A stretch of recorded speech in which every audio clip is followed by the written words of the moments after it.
Hello friends, स्वागत है एक बार फिर से आपका मेरे यूट्यूब चैनल पे। जैसा कि आप लोगों को पता है कि मैंने क्लास 12th के लिए बिल्कुल एक नई सीरीज़ शुरू की है लेक्चर्स की। लेक्चर 1 मैं ऑलरेडी बना चुका हूं। अगर आपने अभी मेरा लेक्चर 1 नहीं देखा क्लास 12th फिज़िक्स का, तो उसका लिंक डिस्क्रिप्शन बॉक्स में है, पहले आप वो लेक्चर देख लें। आज हम सेकेंड लेक्चर डिस्कस करेंगे क्लास 12th फिज़िक्स का, और फर्स्ट यूनिट हमने स्टार्ट की है अपनी, विच इज़ इलेक्ट्रोस्टैटिक्स। और आज का जो टॉपिक दोस्तों होने वाला है that is properties of charge. क्योंकि जो पिछला लेक्चर था, प्रीवियस लेक्चर, उसमें हमने चार्ज क्या है, पॉजिटिव चार्ज क्या है, नेगेटिव चार्ज क्या है, मेथड्स ऑफ चार्जिंग, ये सब हमने टॉपिक्स डिस्कस कर लिए थे प्रीवियस लेक्चर में। आज के लेक्चर में हम क्या पढ़ेंगे, प्रॉपर्टीज़ ऑफ चार्ज, कि चार्ज की क्या क्या प्रॉपर्टीज़ हैं, और उसके बाद हम चार्ज की जो ये प्रॉपर्टीज़ पढ़ेंगे, इनसे रिलेटेड कुछ इंपॉर्टेंट न्यूमेरिकल्स भी करेंगे। तो अगर मैं बिल्कुल बेसिक प्रॉपर्टीज़ की बात करता हूँ चार्ज की, तो सबसे बेसिक चार्ज की 3 प्रॉपर्टीज़ हैं। पहली है additive nature of charge, additive nature of charge. दूसरी प्रॉपर्टी जो हमारी आती है वो है कंजर्वेशन लॉ ऑफ चार्ज। ठीक है, तो पहली है एडिटिव नेचर ऑफ चार्ज, समझ में आ गया होगा सबको। और दूसरी प्रॉपर्टी है हमारी conservation law of charge.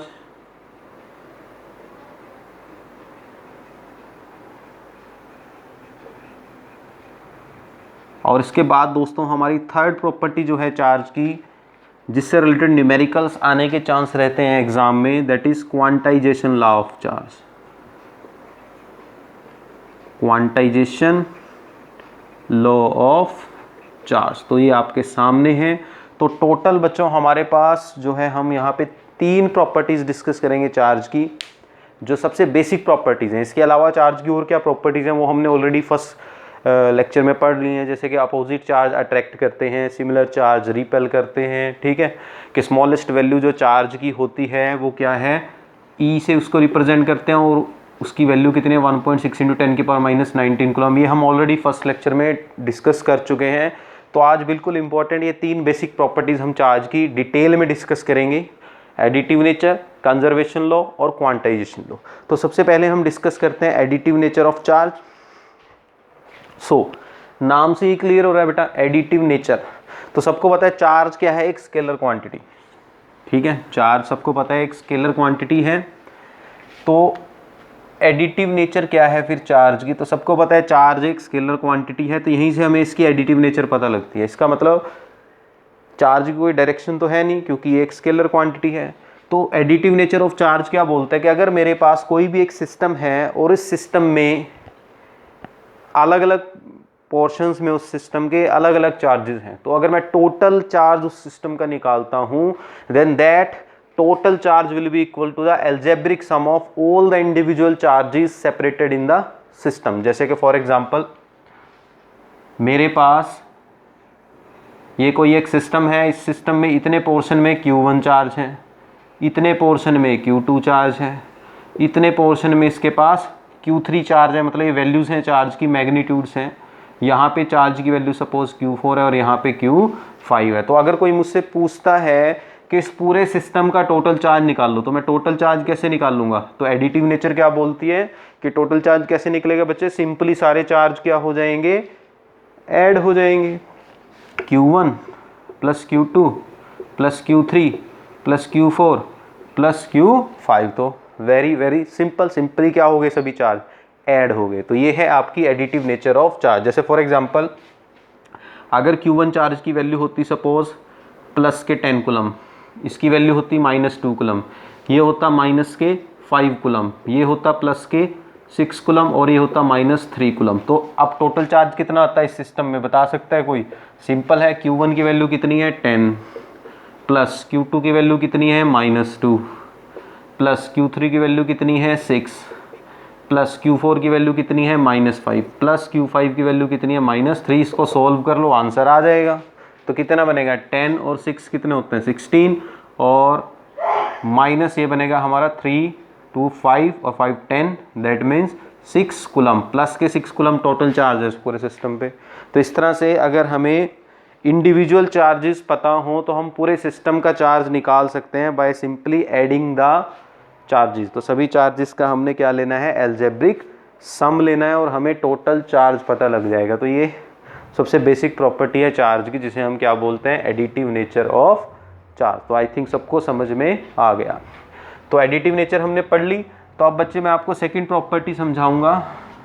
Second property जैसे आपको बताया था क्या थी, कंजर्वेशन लॉ ऑफ चार्ज। तो देखो, तो सेकंड लॉ है हमारी कंजर्वेशन लॉ ऑफ चार्ज। तो कंजर्वेशन लॉ ऑफ चार्ज क्या बोलती है कि जो टोटल चार्ज है किसी भी सिस्टम का वो हमेशा क्या रहता है, कंजर्व्ड। कंजर्व्ड मतलब कि charge can neither be created nor be destroyed, it can only transfer from one object to another object. तो कंजर्वेशन लॉ की स्टेटमेंट क्या है, charge can neither be created nor be destroyed, it can only transfer from one object to another object। कहने का मतलब ये है कि जो चार्ज है वो हम कभी अपने आप नहीं बना सकते। जस्ट चार्ज क्या हो सकता है, ना तो चार्ज को क्रिएट किया जा सकता है, बनाया जा सकता है, ना ही चार्ज को डिस्ट्रॉय किया जा सकता है, खत्म किया जा सकता है। जस्ट चार्ज क्या होता है, एक ऑब्जेक्ट से दूसरे ऑब्जेक्ट पे ट्रांसफर होता है। जैसे कि आपको समझा देता हूं, जैसे सपोज ये ग्लास रोड थी और इस ग्लास रोड को बच्चे मैंने रब किया एक सिल्क के क्लॉथ के साथ। तो जब ग्लास रोड को सिल्क से रब करते हैं तो हमें पता है ग्लास रोड पे क्या चार्ज आ जाता है, पॉजिटिव, और सिल्क के क्लॉथ पे क्या चार्ज आ जाता है, नेगेटिव चार्ज आ जाता है। यही होता है ना, ग्लास रोड पे तो पॉजिटिव चार्ज आ जाता है, सिल्क क्लॉथ पे नेगेटिव चार्ज आ जाता है। तो यहाँ ये नहीं है कि जब हमने इनको रब किया तो ग्लास रोड पे पॉजिटिव चार्ज क्रिएट हो गया और सिल्क क्लॉथ पे नेगेटिव चार्ज क्रिएट हो गए। यहाँ चार्ज क्रिएट नहीं हुए, जस्ट क्या हुए हैं, ट्रांसफर। क्योंकि आपको पहले भी बता चुका हूँ लास्ट लेक्चर में कि जब इनको रब करेंगे तो ग्लास रोड से इलेक्ट्रॉन्स ट्रांसफर हो जाएंगे। इलेक्ट्रॉन्स ट्रांसफर हुए हैं, दैट मीन्स इलेक्ट्रॉन्स के ऊपर क्या है, चार्ज। तो ग्लास रोड से नेगेटिव चार्ज ट्रांसफर हो गया सिल्क में, तो ऑटोमेटिकली सिल्क पे नेगेटिव चार्ज आ गया, ग्लास रोड पे पॉजिटिव चार्ज। तो इसका मतलब चार्ज हमेशा क्या होता है, ट्रांसफर होता है, कभी भी क्रिएट या डिस्ट्रॉय नहीं होता। या हम इसको इन अदर वर्ड्स हम कंजर्वेशन लॉ ऑफ चार्ज को ये भी बोल सकते हैं कि the total charge of A system, total charge of A system always remains conserved। ये भी हम कह सकते हैं कि जो टोटल चार्ज है किसी भी सिस्टम का वो हमेशा क्या रहता है, कंजर्व्ड रहता है, वो कभी भी चेंज नहीं होता। ठीक, क्लियर है सबको। जैसे कि ग्लास रोड का ही मैं एग्जांपल देता हूँ। सपोज जब मैंने इस ग्लास रोड को रब नहीं किया था सिल्क के क्लॉथ से, तो आप सबको पता है जब रब नहीं किया था तो ग्लास रोड पे भी 0 कूलम चार्ज था, सिल्क पे भी 0 कूलम चार्ज था। तो टोटल चार्ज बिफोर रबिंग कितना था, 0 + 0। तो इस पूरे सिस्टम पे, ग्लास रोड और सिल्क क्लॉथ के सिस्टम पे रबिंग से पहले, रब करने से पहले टोटल चार्ज कितना था, 0। उसके बाद मैंने इनको रब किया, सपोज रब करने से ग्लास रोड पे तो +2 कूलम चार्ज आया टोटल, और सिल्क पे फिर -2 कूलम चार्ज आया टोटल, नेगेटिव। ठीक है, क्योंकि जितने इलेक्ट्रॉन यहाँ गए हैं उतना नेगेटिव चार्ज यहाँ आएगा, और जितने इलेक्ट्रॉन यहाँ गए हैं उसके इक्विवेलेंट पॉजिटिव चार्ज यहाँ आएगा। तो रबिंग के बाद चार्ज तो आ गया ग्लास और सिल्क पे, लेकिन अगर मैं टोटल चार्ज निकालूँ तो कितना आता है, +2 कूलम -2 कूलम। टोटल चार्ज अब भी कितना आ रहा है, +2 -2 0। तो टोटल चार्ज दोनों के सिस्टम का before rubbing and after rubbing क्या आ रहा है, सेम आ रहा है। तो यही है आपकी कंजर्वेशन लॉ ऑफ चार्ज, कि चार्ज ना तो क्रिएट होता है ना डिस्ट्रॉय होता है, जस्ट क्या होता है, एक ऑब्जेक्ट से दूसरे ऑब्जेक्ट पे ट्रांसफर होता है। आई थिंक सबको समझ में आ गया यहाँ तक। तो अब बेटा ये तो हो गई हमारी सेकंड प्रॉपर्टी। हमने फर्स्ट प्रॉपर्टी पढ़ी बेसिक प्रॉपर्टी चार्ज की, एडिटिव नेचर, फिर सेकंड बेसिक प्रॉपर्टी पढ़ी कंजर्वेशन लॉ ऑफ चार्ज, और अब हम थर्ड बेसिक प्रॉपर्टी पढ़ेंगे। और थर्ड बेसिक प्रॉपर्टी चार्ज की क्या है, हाँ जी, क्या है थर्ड बेसिक प्रॉपर्टी चार्ज की, क्वांटाइजेशन लॉ ऑफ चार्ज, जो बहुत इंपॉर्टेंट है एग्जाम के पॉइंट ऑफ व्यू से, न्यूमेरिकल आने के चांस रहते हैं उससे रिलेटेड। ठीक, तो थर्ड जो हम पढ़ने वाले हैं अब वो है क्वांटाइजेशन लॉ ऑफ चार्ज, और इसके बाद इससे रिलेटेड हम कुछ न्यूमेरिकल्स भी करेंगे। तो क्वांटाइजेशन लॉ ऑफ चार्ज, कि चार्ज जो है नेचर में क्या रहता है, क्वांटाइज्ड रहता है।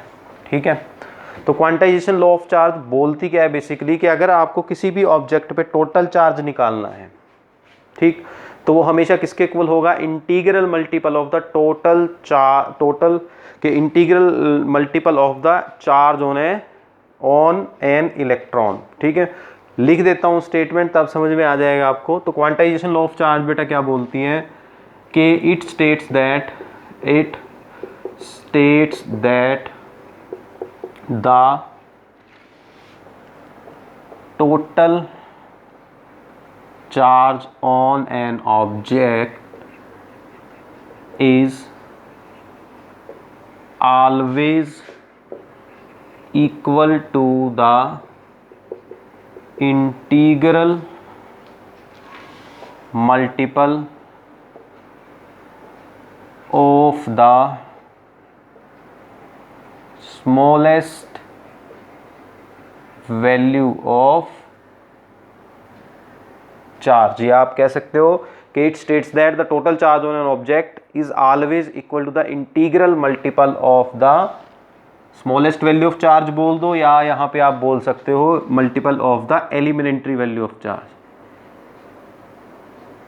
elementary value of charge. आपको पता है एलिमेंट्री वैल्यू ऑफ चार्ज क्या है, स्मॉल ई। अगर आपने मेरा पिछला लेक्चर देखा हो तो वहां मैंने आपको बताया था कि जो स्मॉल ई होता है बेटा, ये किसको रिप्रेजेंट करता है, इसको, एलिमेंट्री वैल्यू ऑफ चार्ज को। मतलब स्मॉल ई रिप्रेजेंट करता है एक प्रोटॉन पे या एक इलेक्ट्रॉन पे जो चार्ज का मैग्नीट्यूड होता है, वो कि चार्ज की वैल्यू एक प्रोटॉन पे या एक इलेक्ट्रॉन पे। और सबको पता है इसकी ई की वैल्यू कितनी होती है, 1.6 × 10⁻⁻19 कूलम। ठीक, तो ये तो है इसकी स्टेटमेंट कि क्वांटाइजेशन लॉ क्या बोलते हैं कि जो टोटल चार्ज होगा किसी भी ऑब्जेक्ट पे वो हमेशा इंटीग्रल मल्टीपल होगा स्मॉलेस्ट वैल्यू ऑफ चार्ज का, मतलब एलिमेंट्री वैल्यू ऑफ चार्ज का। और अगर इसको मैं मैथमेटिकल फॉर्म में लिखता हूँ क्वांटाइजेशन लॉ ऑफ चार्ज को, तो मैं क्या लिख सकता हूँ, Q = Ne। ठीक है ना, क्या लिख सकता हूँ मैं, Q = Ne। Q यहाँ रिप्रेजेंट कर रहा है टोटल चार्ज को, E यहाँ रिप्रेजेंट कर रहा है एलिमेंट्री वैल्यू ऑफ चार्ज को, और N यहाँ पे एक इंटीजर है, इंटीग्रल मल्टीपल मतलब इंटीजर है। ये इंटीजर क्या होता है सबको पता है, एक पूरा नंबर 1 2 3 इस तरह से। और बेसिकली ये N किसको रिप्रेजेंट करता है, कितने नंबर ऑफ इलेक्ट्रॉन्स ट्रांसफर हुए हैं। ठीक है, अगर तो इलेक्ट्रॉन जो हैं गेन हुए हैं तो चार्ज हमारा आएगा नेगेटिव, क्योंकि हमें पता है गेन ऑफ इलेक्ट्रॉन से चार्ज नेगेटिव होता है। और अगर इलेक्ट्रॉन जो है हमने खोए हैं, there is a loss of electron, then charge positive हो जाएगा। तो Q को मैं क्या लिख सकता हूँ, +-Ne। तो इसका मतलब N यहाँ रिप्रेजेंट करता है नंबर ऑफ इलेक्ट्रॉन्स को, कि कितने नंबर ऑफ इलेक्ट्रॉन्स या तो गेन हुए हैं या कितने नंबर ऑफ इलेक्ट्रॉन्स का लॉस हुआ है, उसको ये रिप्रेजेंट करता है। तो स्टेटमेंट समझ में आ गई। अब आपको मैं लॉजिकली समझाता हूँ इसको, क्वांटाइजेशन लॉ ऑफ चार्ज को। तो जैसा मैंने अभी आपको बताया था कि किसी भी ऑब्जेक्ट पे चार्ज कब आता है, जब ट्रांसफ़र हो इलेक्ट्रॉन्स का, एक्चुअल ट्रांसफ़र जब हो इलेक्ट्रॉन्स का, तभी ऑब्जेक्ट्स पे चार्ज आता है। जैसे कि अगर मैं किसकी बात करता हूँ, एक मैंने ये ग्लास रोड ले ली और यहाँ पे मैंने एक सिल्क का क्लॉथ ले लिया। तो जब बेटा मैंने इनको रब किया तो हमें पता है ग्लास रोड पे पॉजिटिव चार्ज आ जाता है, सिल्क पे नेगेटिव। ग्लास पे पॉजिटिव क्यों आता है, क्योंकि ग्लास रोड में से इलेक्ट्रॉन्स ट्रांसफ़र हो जाते हैं सिल्क क्लॉथ पे, है ना। ग्लास रोड से इलेक्ट्रॉन्स ट्रांसफ़र हो जाते हैं कहाँ पे, सिल्क क्लॉथ पे। ठीक, इस तरह से। तो हमने माना कि जब हमने रब किया तो अगर सिर्फ एक ही इलेक्ट्रॉन ट्रांसफ़र हुआ, अगर ग्लास रोड से सिर्फ एक ही इलेक्ट्रॉन ट्रांसफ़र हुआ तो आप क्या बोलोगे, तो इसका मतलब है उस टाइम पे ग्लास रोड से यहाँ एक ही इलेक्ट्रॉन गया है, तो इसका मतलब N कितना होगा, 1। एक ही इलेक्ट्रॉन गया तो इसका मतलब ग्लास रोड पे कितना पॉजिटिव चार्ज होगा, Q = 1 × E, मतलब Q = E। एक इलेक्ट्रॉन के जितना पॉजिटिव चार्ज उस टाइम पे ग्लास रोड पे आएगा, क्योंकि इसमें से एक इलेक्ट्रॉन इधर गया है। मतलब एक इलेक्ट्रॉन पे जितना चार्ज होता है ना, चार्ज का मैग्नीट्यूड, उसका इक्विवेलेंट, मतलब एक इलेक्ट्रॉन गया तो प्लस ई चार्ज यहाँ पे आएगा ग्लास रोड पे, ठीक।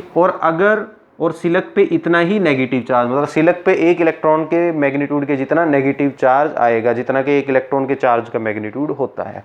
अब अगर एक इलेक्ट्रॉन की बजाय कितने इलेक्ट्रॉन ट्रांसफर हुए होते ग्लास से सिलक में? 2। तो अगर 2 इलेक्ट्रॉन ट्रांसफर हुए होते तो N2 हो जाता, और अगर N2 हो जाता है तो यहाँ पे चार्ज अब टोटल कितना हो जाएगा ग्लास पे? प्लस के 2e। ऐसे ही सिमिलरली अगर ये 2 इलेक्ट्रॉन्स की बजाय कितने इलेक्ट्रॉन ट्रांसफर हुए होते? 3, तो कितना चार्ज आता ग्लास रोड पे? प्लस के 3e। तो इस तरह से इसका मतलब हमेशा चार्ज कब आता है? ट्रांसफर ऑफ इलेक्ट्रॉन से। और इलेक्ट्रॉन कभी भी आधा ट्रांसफर नहीं होता है, या तो पूरा का पूरा इलेक्ट्रॉन ट्रांसफर होता है। कभी भी ऐसा नहीं होता कि आधा इलेक्ट्रॉन यहाँ रह गया, आधा इधर चला गया। तो इसलिए ये नंबर हमेशा क्या होगा? एक इंटीजर पूरा नंबर होगा, ठीक। तो जितने इलेक्ट्रॉन ट्रांसफर होंगे उतना इस पे पॉजिटिव चार्ज, और उतना ही इस पे उसके एन करके क्वांटाइजेशन लॉ के अकॉर्डिंग उतना ही इस पे नेगेटिव चार्ज आएगा, और इतना ही इस पे पॉजिटिव चार्ज आएगा। तो ये तो 3 इलेक्ट्रॉन है। ऐसे ही अगर कितने इलेक्ट्रॉन ट्रांसफर हो जाए? n इलेक्ट्रॉन्स, तो इसका मतलब ग्लास रोड पे कितना चार्ज आ गया? प्लस के n। सिलक पे कितना चार्ज आ गया? Minus n। तो आई थिंक सबको समझ में आ गया क्वांटाइजेशन लॉ ऑफ चार्ज क्या बोलती है। समझ गए कि Q is equal to Ne, this is your quantization law of charge. तो आपने पढ़ ली क्वांटाइजेशन लॉ ऑफ चार्ज, मज़ा भी आया, समझ भी आ गया कि भाई क्वांटाइजेशन लॉ ऑफ चार्ज बोलती है कि Q is equal to Ne, कि जितने इलेक्ट्रॉन ट्रांसफर होंगे उनके अकॉर्डिंग ही चार्ज पता लगता है हमें किसी भी ऑब्जेक्ट पे। लेकिन जब हम बात करते हैं मैक्रोस्कोपिक ऑब्जेक्ट्स की, मैक्रोस्कोपिक ऑब्जेक्ट्स मतलब बहुत बड़े लेवल पे जब हम बात करते हैं बड़े ऑब्जेक्ट्स की, ठीक है, जैसे कि मार्कर हो गया, इसको अगर मैं अपने ड्राई हेयर से रब करता हूं तो मार्कर पे नेगेटिव चार्ज आ जाएगा क्योंकि प्लास्टिक का बना हुआ है, ठीक है। तो अगर मैं ऐसे बड़े ऑब्जेक्ट्स की बात करता हूं तब हम क्वांटाइजेशन लॉ ऑफ चार्ज को नेग्लेक्ट कर देते हैं, इसको ज़्यादा कंसिडरेशन नहीं देते। तो इसका रीज़न क्या है? ये एनसीईआरटी का क्वेश्चन है आपका कि why we neglect the effect of quantization law of charge when we deal with the macroscopic objects. ये क्वेश्चन है आपकी एनसीईआरटी एक्सरसाइज में। तो इसका आंसर क्या है बेटा कि क्यों हम बड़े लेवल पे क्वांटाइजेशन लॉ को फॉलो नहीं करते? क्योंकि बड़े लेवल पे जब हम बात करते हैं तो ये जो नंबर ऑफ इलेक्ट्रॉन ट्रांसफर हुए ना, इनका अमाउंट बहुत ज़्यादा होता है। इतने ज़्यादा नंबर ऑफ इलेक्ट्रॉन्स होते हैं तो तब हम नियरली चार्ज की वैल्यू को क्वांटाइज ना लेके कॉन्टिन्यूज मान लेते हैं, और वहाँ हम क्वांटाइजेशन लॉ को इतना ज़्यादा स्ट्रिक्टली फॉलो नहीं करते। जैसे अगर मैं आपको बताऊं कि अगर मेरे पास सिर्फ कितना चार्ज लेके आना है मुझे किसी ऑब्जेक्ट पे 1 कूलम, जैसे अगर मुझे इस ग्लास रोड पे 1 कूलम चार्ज लेके आना है तो पता है मुझे कितने इलेक्ट्रॉन यहाँ ट्रांसफर करने पड़ेंगे? निकाल सकते हो आप। देखो हमें पता है Q is equal to Ne, तो नंबर ऑफ इलेक्ट्रॉन क्या आ जाएंगे? Q by E। Q की वैल्यू कितनी दी है? 1 कूलम, और E की वैल्यू है 1.6 इंटू 10 की पावर माइनस 19। इसको सॉल्व करेंगे तो अप्रोक्सीमेटली आंसर आएगा 6.25 इंटू 10 की पावर 18। मतलब आप खुद अंदाज़ा लगाओ बच्चों कि अगर सिर्फ मुझे इस ग्लास रोड पे 1 कूलम चार्ज लेके आना है तो मुझे कितने सारे इलेक्ट्रॉन ट्रांसफर करने पड़ेंगे? 6.25, मतलब अप्रोक्सीमेटली इसको 6 मान लो, तो 6 इंटू 10 की पावर 18, मतलब बहुत बड़ा नंबर है। तो इतने ज़्यादा large number of electron transfer हो जाते हैं अगर हम सिर्फ 1 कूलम चार्ज लेके आना चाहते हैं किसी ऑब्जेक्ट पे। तो इसलिए बड़े लेवल पे हम जो है क्वांटाइजेशन लॉ ऑफ चार्ज को थोड़ा सा जो है नेग्लेक्ट कर देते हैं, ठीक। तो आई थिंक आपको ये तीनों बेसिक प्रॉपर्टीज चार्ज की समझ में आ गई होंगी। तो अब हम इससे रिलेटेड 3-4 न्यूमेरिकल्स लगाएंगे, ठीक, क्योंकि कई बार एग्जाम में न्यूमेरिकल्स आने के चांस रहते हैं इस टॉपिक से रिलेटेड। तो सभी बच्चे अपनी नोटबुक्स निकाल लें और मेरे साथ साथ क्वांटाइजेशन लॉ ऑफ चार्ज से रिलेटेड इन स्मॉल न्यूमेरिकल्स को सॉल्व करेंगे। इजी न्यूमेरिकल्स हैं, डरने की बात नहीं है।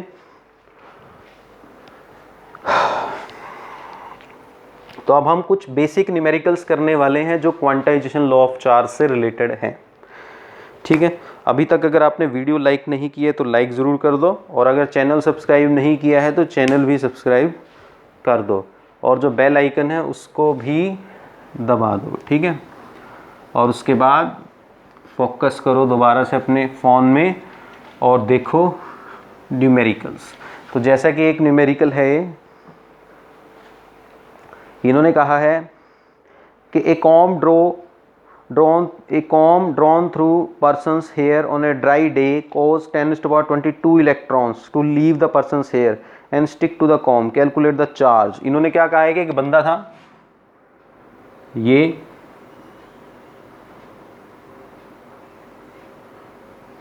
इसके मैंने बाल बना दिए,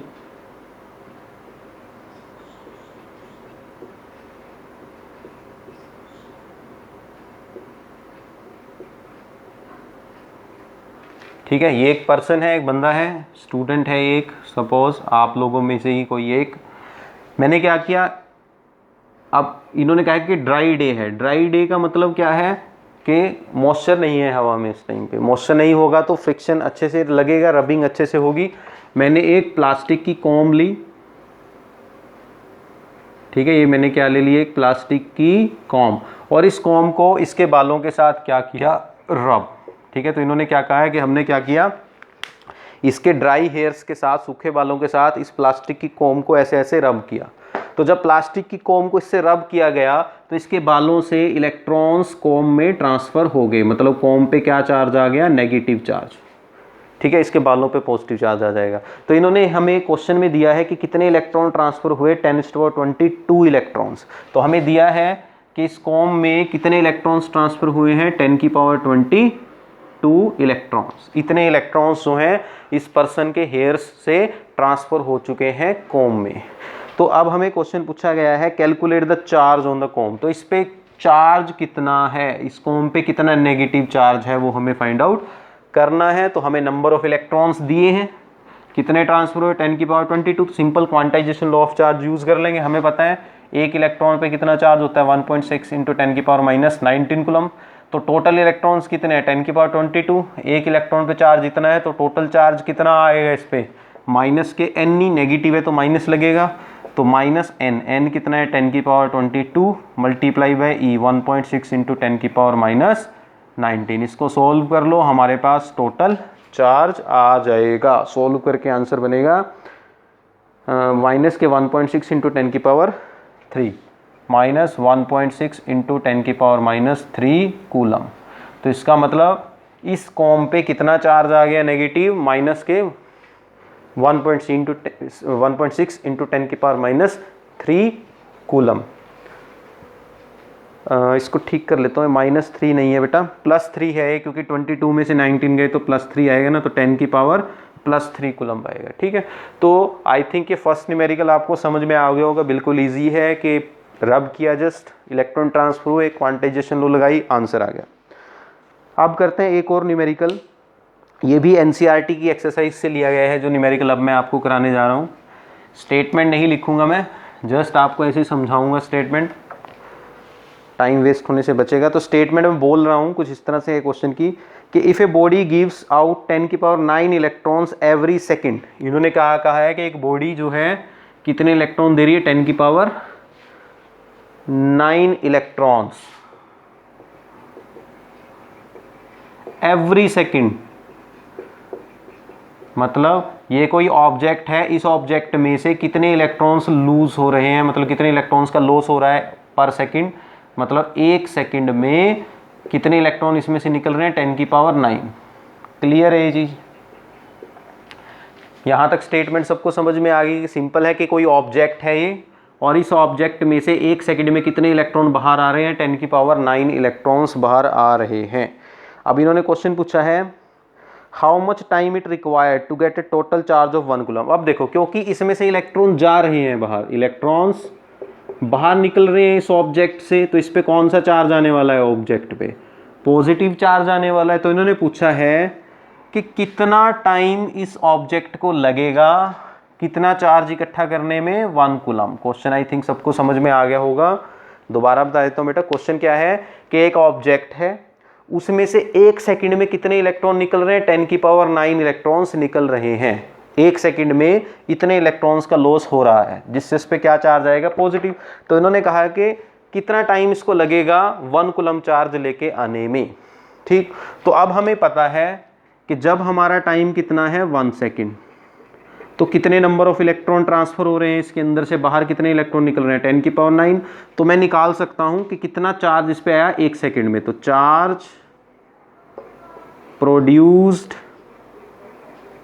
इन बॉडी पर सेकेंड, तो 1 सेकेंड में इस पे जो पॉजिटिव चार्ज आया बॉडी पे वो मैं निकाल सकता हूं। उसको मैं क्या मान लूंगा, स्मॉल q मान लूंगा, और वो मेरे पास आ जाएगा q is equal to NE, क्योंकि हमें पता है charge quantization law q is equal to NE। तो सोल्व करके कितना आएगा, n कितना दिया है 10 की पावर 9, और एक इलेक्ट्रॉन पे चार्ज होता है 1.6 इंटू 10 की पावर माइनस 19। तो सारा सोल्व करके इसका मतलब 1 सेकंड में इस बॉडी पे कितना पॉजिटिव चार्ज आ जाता है 1 सेकंड के अंदर अंदर 1.6 इंटू 10 की पावर माइनस 10 कूलम। तो ये 1 सेकंड में आने वाला चार्ज है। तो इसका मतलब इस बॉडी पे 1 सेकंड में इतना चार्ज बन जाता है। तो मुझे बताना है कि 1 कूलम चार्ज कितने सेकंड्स में बनेगा। तो सिंपल मैथमेटिक्स हम यूज करने वाले हैं। मैथमेटिक्स कैसे यूज करेंगे, मुझे पता है कि 1.6 इंटू 10 की power minus 10 coulomb takes 1 second के, कहने का मतलब कि इतना चार्ज इस बॉडी पे अगर मुझे लेके आना है तो कितना टाइम लगेगा 1 सेकेंड। तो अगर मुझे 1 कूलम चार्ज लेके आना हो तो कितना टाइम लगेगा, 1 बाय ये डिवाइड में आ जाएगा 1.6 इंटू 10 की पावर माइनस 10। तो इसको सोल्व कर लेंगे, सोल्व करेंगे तो हमारे पास आंसर आ जाएगा 6.25 इंटू 10 की पावर 9। सारा सोल्व कर लेना, आंसर आएगा 6.25 इंटू 10 की पावर 9 सेकेंड्स। तो इतना ज़्यादा टाइम लग जाएगा इस बॉडी पे 1 कूलम चार्ज आने में। ये सेकंड्स में आई है वैल्यू। अगर इसको आप ईयर्स में कन्वर्ट करो बड़ी यूनिट टाइम की, तो देखो कितनी बड़ी वैल्यू आती है। मैं निकाल के दिखाता हूँ आपको इसको। तो हमारा जो आंसर आया है ये बेटा क्या आया है, 6.25 इंटू 10 की पावर 9 सेकेंड्स। यही आया है 6.25 इंटू 10 की पावर 9 सेकेंड्स, यही है। इसको अगर मैं ईयर्स में कन्वर्ट करूं तो कैसे कन्वर्ट कर सकता हूं। अब मुझे पता है 1 ईयर इज इक्वल टू क्या होता है 365 days, and 1 day is equal to 24 hours, and 1 hour is equal to 60 minute, and 60 minutes are 1 minute is equal to 60 second. तो 1 ईयर को अगर मैं सेकेंड्स में कन्वर्ट करूं तो इतने सेकेंड्स बनते हैं 1 ईयर में। समझ रहे हो, दोबारा बता देता हूँ। एक साल में 365 दिन, तो 365। अब एक दिन में 24 घंटे तो मल्टीप्लाई बाय 24। एक घंटे में 60 मिनट तो मल्टीप्लाई बाय 60। अब एक मिनट में 60 सेकंड मल्टीप्लाई बाय अगेन 60, मतलब 60 से मल्टीप्लाई कर दिया। तो ये रकम जो आई, ये वैल्यू जो आई, ये एक साल के अंदर कितने सेकंड है वो है। तो एक सेकंड में कितने साल हुए, ये जो टर्म है सारी डिवाइड में चली जाएगी। That means 1 second is equivalent to 1/365 into 24 into 60 into 60 years. तो ये वाली वैल्यू, ये अभी जो हमारा आंसर आया था ये किस में था, टाइम हमारा जो आया सेकंड्स में था। इसको ईयर्स में कन्वर्ट करेंगे तो बनेगा 6.25 इंटू 10 की पावर 9 डिवाइडेड बाई ये टर्म आ जाएगी सारी 365 इंटू 24 इंटू 60 इंटू 60। सारे को सोल्व कर लो, सोल्व करके आपके पास आंसर आ जाएगा 198.18 ईयर्स। तो इसका मतलब आप देख सकते हो कि अगर वो ऑब्जेक्ट 1 सेकंड में 10 की पावर 9 इलेक्ट्रॉन्स अपने में से निकालता है, तो अगर हम चाहें, हम कहें कि उस ऑब्जेक्ट पे कितना टाइम लगेगा 1 कूलम चार्ज आने में, 198 साल लग जाएंगे अप्रोक्सीमेट। इतना ज़्यादा टाइम उसको लग जाएगा सिर्फ 1 कूलम चार्ज जनरेट करने में इसमें। ठीक है, समझ में आया यहाँ तक। तो इस तरह के इंपॉर्टेंट न्यूमेरिकल्स कई बार एग्जाम्स में आने के चांसेस रहते हैं। तो ये हमने जो है क्वांटाइजेशन लॉ ऑफ चार्ज से रिलेटेड न्यूमेरिकल्स किए हैं। अब एक न्यूमेरिकल और करा देता हूँ आपको, वो भी एनसीईआरटी की एक्सरसाइज से ही है। एनसीईआरटी एक्सरसाइज से एक न्यूमेरिकल करवा रहा हूँ जो क्वांटाइजेशन लॉ ऑफ चार्ज से रिलेटेड है। तो देखो उसको, तो न्यूमेरिकल कुछ इस तरह से है। हमें कहा है how much positive and negative charge is there in a cup of water. तो आपको क्या कहा है बेटा कि हाउ, क्वेश्चन जो न्यूमेरिकल है, जो प्रॉब्लम है आपकी वो क्या है, how much positive and negative charge is there in a cup of water. कि अगर मैं 1 कप ऑफ वाटर लेता हूँ तो उसमें कितना चार्ज है, ये हमें पूछा है। ठीक है जी। तो जो 1 कप ऑफ वाटर होता है अप्रोक्सीमेटली 1 कप जो है वो ज़्यादातर 250 ml का होता है। कितने ml का होता है? 250 मिलीलीटर का, 250 ml। ठीक है। तो हमें बताना है कि अगर मैं एक तरह से, इन्होंने 1 कप ऑफ वाटर का मतलब है 250 ml, रहने तो इसको मास्क में करेंगे तो 1 कप ऑफ वाटर ना इक्विवेलेंट होता है अप्रोक्सीमेटली 250 ग्राम के। ये आपने ध्यान रखना है कि अगर आप 1 कप पानी लेते हो तो अप्रोक्सीमेटली उसका मास 250 ग्राम होता है। यहाँ हमने अजम्पशन मानी है, एज्यूम किया है कि लेट जो 1 कप मैंने पानी लिया उसका मास कितना है? 250 ग्राम है, क्योंकि ज़्यादातर ये देखा गया है कि जो 1 कप होता है उसमें 250 ग्राम पानी ही आता है, या 250 ml उसको बोल दो, वॉल्यूम के फॉर्म में अगर बोलेंगे तो कितना मास आता है? 250 ग्राम। यहाँ तक समझ में आ गया?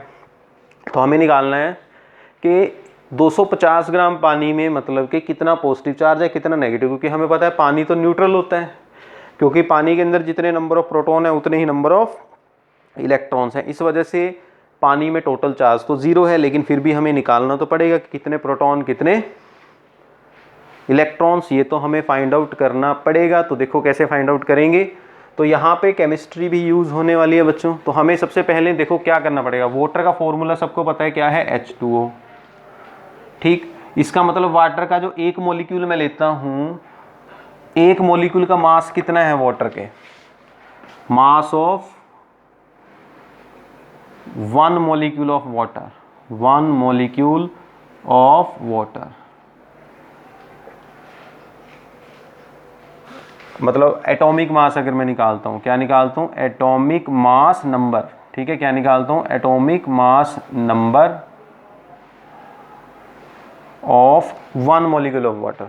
तो कितना होएगा? देखो हाइड्रोजन का जो मास नंबर है वो 1 होता है, तो कितने हाइड्रोजन है? 2 है, तो 2 इंटू 1 प्लस ऑक्सीजन का सबको पता है मास नंबर कितना होता है? 16। तो टोटल कितना हो गया? 2 प्लस 16, दैट मीन्स 18U। तो ये हमारा क्या आ गया? मास नंबर आ गया किसका? 1 मॉलिक्यूल का। मतलब वाटर का जो मास नंबर है, एटॉमिक मास नंबर, वो कितना है? 18 है, 18U। ठीक, तो इससे हमें क्या पता चलता है कि इसका मास नंबर 18U है। तो यहाँ मैं एवोगैड्रो नंबर वाली कंसेप्ट यूज़ करूँगा। आपने 9th क्लास में पढ़ी भी है एवोगैड्रो नंबर वाली कंसेप्ट, कि जितना, अगर मैं इसी इतने ही जितना कि इसका मास नंबर है, इतने ग्राम अगर मैं पानी लेता हूँ तो उसमें कितने नंबर ऑफ मॉलिक्यूल्स होंगे पानी के? Avogadro number of molecules. तो इससे हमें एक चीज़ क्लियर हो जाती है कि अगर मैं 18 ग्राम पानी लेता हूँ, 18 gram of water, it consist of Avogadro number of molecules of water. Avogadro number सबको पता है कितना होता है? Na, एवोगैड्रो नंबर 6.022 इंटू 10 की पावर 23, तो बनेगा 6.02 इंटू 10 की पावर 23 मॉलिक्यूल्स ऑफ वाटर। तो इसका मतलब अगर मैं सिर्फ 18 ग्राम पानी लेता हूँ तो उसमें इतने मॉलिक्यूल्स हैं, और जबकि पानी हमें कितना दिया है? 250 ग्राम। तो अब पहले हम नंबर ऑफ मॉलिक्यूल्स निकाल लेंगे वाटर के, कि 250 ग्राम में कितने नंबर ऑफ मॉलिक्यूल्स हैं वो मैं निकाल लूँगा। कैसे निकाल लूँगा? मुझे पता है 18 ग्राम में इतने मॉलिक्यूल्स हैं, तो 1 ग्राम में कितने मॉलिक्यूल्स होंगे? 6.02 इंटू 10 की पावर 23 डिवाइडेड बाई 18। तो 250 ग्राम में कितने मॉलिक्यूल होने वाले हैं? सिंपल मैथमेटिक्स छोटी क्लासेस में जो करते थे वो मैं यहाँ यूज़ कर रहा हूँ, बाय 18 इंटू 250। तो ये मेरे पास क्या आ गई? Number of molecules in 250 gram of water. मतलब 250 ग्राम अगर मैं पानी लेता हूँ तो उसमें इतने मॉलिक्यूल्स हैं। ठीक है जी। अब 1 मॉलिक्यूल में अगर मैं ध्यान से देखूं कितने प्रोटॉन्स या कितने इलेक्ट्रॉन्स हैं वो निकाल लो। ये तो नंबर ऑफ मॉलिक्यूल आ गए। तो अब मैं निकाल सकता हूं, अभी मैं इसको रब कर देता हूं, यहाँ तक सबको समझ में आ गया यहाँ तक। तो अभी मैंने क्या निकाला कि अगर मैं 250 ग्राम पानी लेता हूँ तो उसमें कितने मॉलिक्यूल्स हैं? इतने। और 1 मॉलिक्यूल में कितने प्रोटॉन्स हैं वो भी मैं निकाल सकता हूँ, इसके फॉर्मूले से, जो इसका एटॉमिक नंबर है। तो number of protons in 1 molecule of water. तो वाटर के 1 मॉलिक्यूल में कितने प्रोटॉन है? हाइड्रोजन में 1 प्रोटॉन होता है, एटॉमिक नंबर 1 है हाइड्रोजन का। ऑक्सीजन का एटॉमिक नंबर कितना है? 8। तो कितने हुए टोटल? ये 8 + 1 9। क्लियर है यहाँ तक? तो इसका मतलब कितने प्रोटॉन हुए, 9 प्रोटॉन्स हुए। यहाँ तक आई थिंक सबको समझ में आ गया होगा। 9 नहीं 10 होंगे भाई।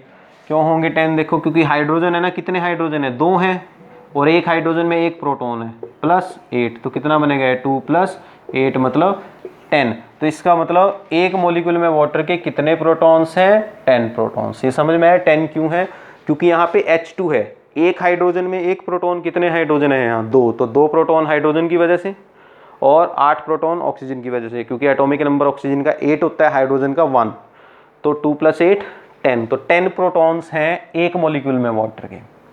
तो हमारे पास तो इतने नंबर ऑफ मॉलिक्यूल्स है, तो इन सभी मॉलिक्यूल्स में नंबर ऑफ प्रोटॉन्स में निकाल सकता हूँ। So total number of protons कितने आ जाएंगे हमारे पास? एक मॉलिक्यूल में 10 प्रोटॉन है और टोटल मॉलिक्यूल्स इतने हैं, तो इसको मैं इससे क्या कर दूंगा, सिंपली मल्टीप्लाई कर दूंगा इंटू 250। तो ये मेरे पास क्या आ गया, टोटल नंबर ऑफ प्रोटॉन्स आ गए। ठीक है, और ये सारा सोल्व करके बनेगा 8.36 × 10⁻25, 8.36 × 10⁻25। तो इसका मतलब 250 ग्राम पानी में कितने प्रोटॉन्स हैं, इतने।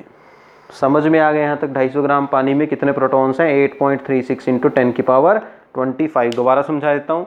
हमने सबसे पहले क्या किया, वाटर का ग्राम एटॉमिक मास निकाला जो है 18 ग्राम। तो हमें पता है 18 ग्राम वाटर में Avogadro number of atom molecules होंगे, मतलब 18 ग्राम में 6.02 × 10⁻23 मॉलिक्यूल्स होंगे। तो हमने 250 ग्राम में निकाल लिए, तो इतने मॉलिक्यूल।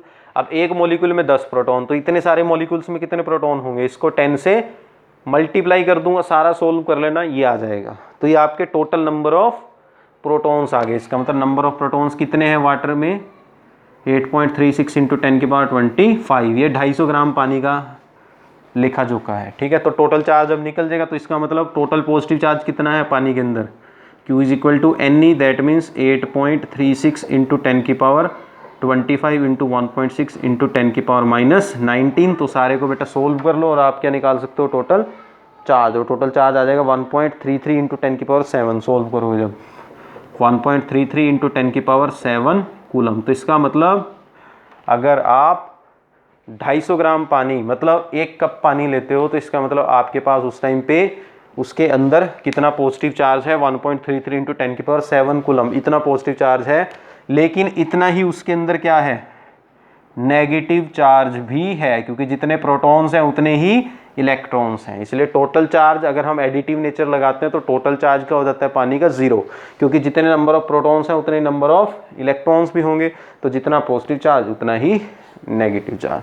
तो ये कुछ न्यूमेरिकल्स हमने आज लगाए क्वांटाइजेशन लॉ ऑफ चार्ज से रिलेटेड। ऐसे ही न्यूमेरिकल्स आने के चांसेस रहते हैं आपके CBSE के एग्जाम में। ठीक है, तो उम्मीद है कि आपको आज का ये लेक्चर पसंद आया होगा। अगर कुछ नया सीखने को मिला, समझ में आए टॉपिक्स, तो वीडियो को लाइक ज़रूर करिएगा and please share with others also. अपने क्लासमेट्स को शेयर कीजिए, अपने जितने भी व्हाट्सएप ग्रुप्स हैं वहाँ पे इसको शेयर कीजिए, फेसबुक पे शेयर कीजिए, इंस्टाग्राम पे शेयर कीजिए, हर जगह शेयर कीजिए अगर वीडियो पसंद आई तो। ठीक है, और कमेंट ज़रूर करें आपको कैसी लगी ये वीडियो, कमेंट बॉक्स में ज़रूर बताएं ताकि मुझे थोड़ा रिस्पॉन्स पता लगे मेरे जो सब्सक्राइबर्स हैं, मेरे जो व्यूअर्स हैं उनका। ठीक है, तो मिलते हैं बेटा नेक्स्ट वीडियो में, नेक्स्ट लेक्चर में मिलते हैं। आज के लेक्चर में इतना ही, धन्यवाद।